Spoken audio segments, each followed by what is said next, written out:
Hi, my name is Caroline Kelly and today's practice is all about taking care of our feet and our ankles. If you think about it, they are our foundations, so it's really important to take care of our feet and ankles. This practice will also benefit you if you practice yoga and practice standing on one leg, so this will help build that balance and agility. Also, if you're an athlete, this practice could be really helpful for you as part of your recovery self-care.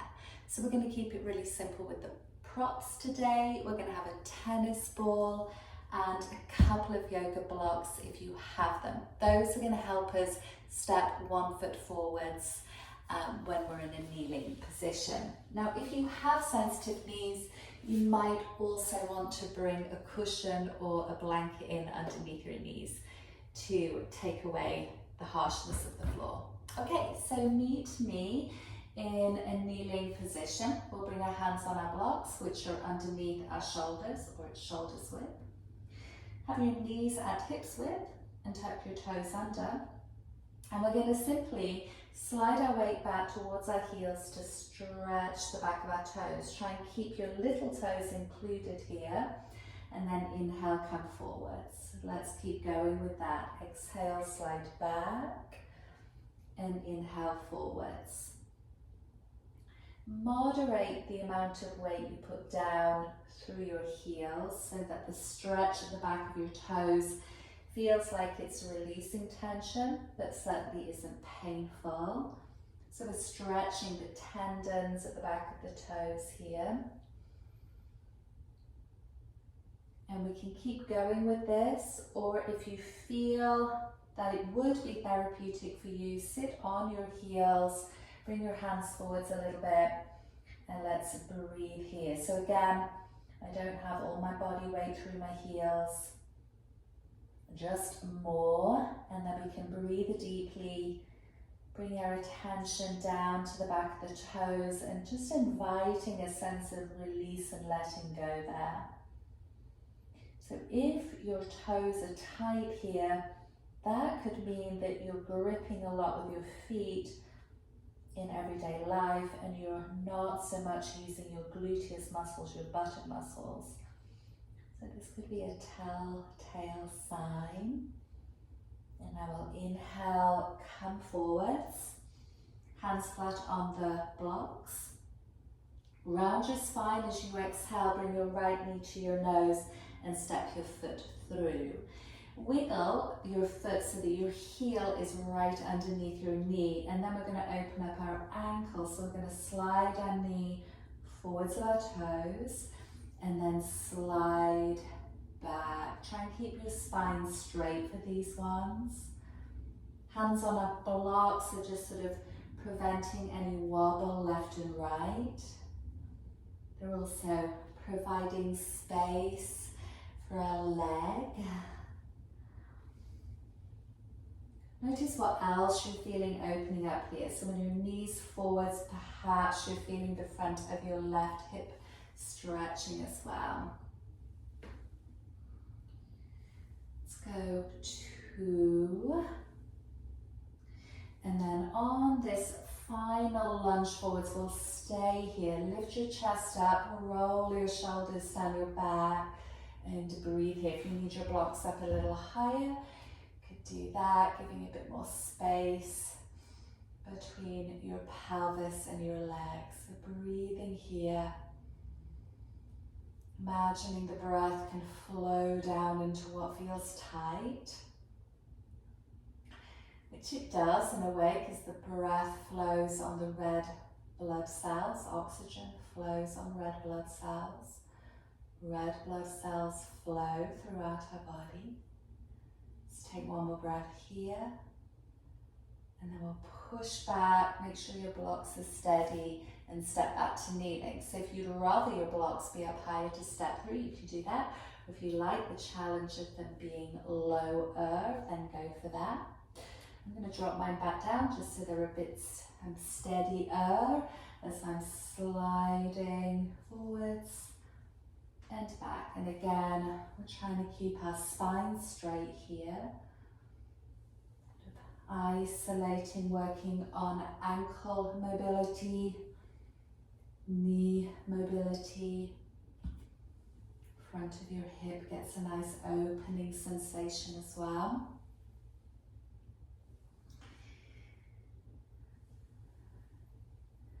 And the next one will stay forwards in this lunge. So again, you can bring those blocks up higher.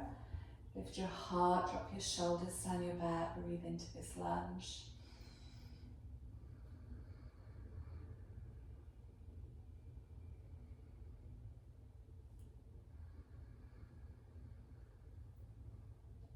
One more deep breath. And then we're going to back off a little bit and have our knee over our heel. And then push down through your feet and take a nice big step forwards. Dip your tailbone down and inhale, come up to standing. And just notice how amazing your ankles and feet feel already. So we're just going to see half of my body for a moment while we focus on massaging our feet. So you'll need your tennis ball. I'm going to do this way around so that you can see a little better. And we're applying pressure in a way that feels therapeutic for us. So how deep would you usually like a massage? Go that deep. And we're getting the inner arch of the foot. The ball can be a little wobbly. And then up and down the center of your foot. And you also have a tiny arch on the outside edge of your foot, so get that as well. And just keep rocking forwards and back, massaging the fascia of the foot.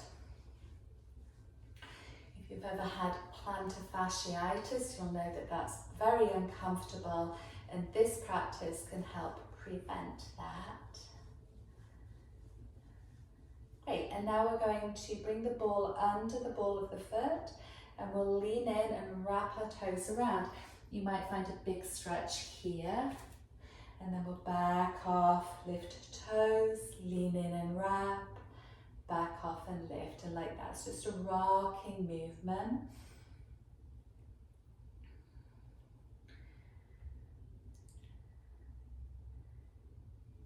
Great, one more. And then let's do that massage again. So now what we're going to do is place the ball on the inner arch just behind the big toe joint. So on the inner arch, just behind the big toe joint. And we're going to lean in a little bit. And that might feel intense for some people. I call this the bunion release spot. And then let's back off from there, rolling forwards and back again. Great, so now let's stand down through our 2 feet, have parallel feet, and look at your feet.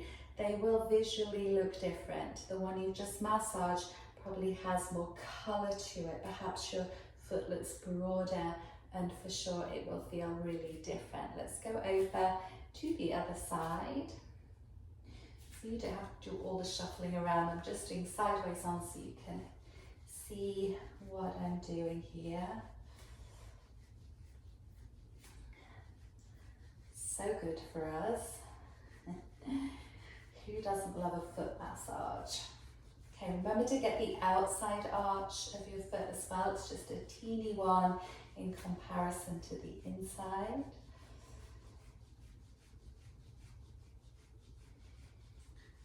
Great, and now let's place that ball underneath the ball of our foot. We're going to lean in, wrap our toes around. Again, it might feel tight on the skin across the top of your foot. Back off, lift your toes, and like that, rocking in and out. Great. One more. And then let's do a little roll forwards and back again. So again, we're going to bring the ball just behind this bony part here on the inner arch and apply a little bit of pressure. And again, it might be surprisingly sensitive. And then we'll release and roll forwards and back again. Okay, so let's not lose that ball. We will use it in just a moment, but look at your feet. Don't they feel so much better? Let's wake up the fronts of our feet a little bit by lifting our toes up. Notice how that lifts up your arches, inner and outer, and then rest them down. Lift up and rest down. Lift up and rest down. A few more. Great. And then we'll add a little bit of a balance in here using the ball. So we're going to bring the ball in between our heels. And you want to squeeze that ball. I've got a micro bend in my knees. You see how I'm just pulling forwards a little bit. If these were headlights, they're shining pretty much straight forwards. I'm going to bring my glutes on. We're going to practice balancing. Try not to slide your hips straight forwards. We're going to lift up through our heels and then lower down, lift your toes. Squeeze the ball, lift up and lower down, lift your toes. Hands on hips can be helpful. It's totally fine if it's wobbly. Try and be as steady as you can. Notice if you kind of deviate off to the side a little bit. Try and come up evenly. And we'll go 3. Just thinking this is so good for hikers as well. I love to hike in the Rocky Mountains. Been doing a lot of that recently. My feet are tired. So this is good. And 1. Okay, and then maybe this one's a little cruel. We're going to try and stay up for the count of 10. So let's draw our navel back, bring our glutes on, look straight forwards. And then can you lift up through your heels, find your balance for 10, 9, 8, 7, 6, 5, 4, 3, 2, 1. Excellent. Okay, my dears, that was a nice little 10-12 minute practice to take care of your feet, your ankles, and of course we've got into knees and hips. Pop some comments in the notes below. Let me know what you think of this. How is this helping you? And then also if you have any requests, please send them my way and I will make some mini videos for you. Until next time, take good care of yourself. Thank you for joining me. For a more personalised experience, hop onto my website to see what's on offer, and to contribute to the production of these videos, see the link below.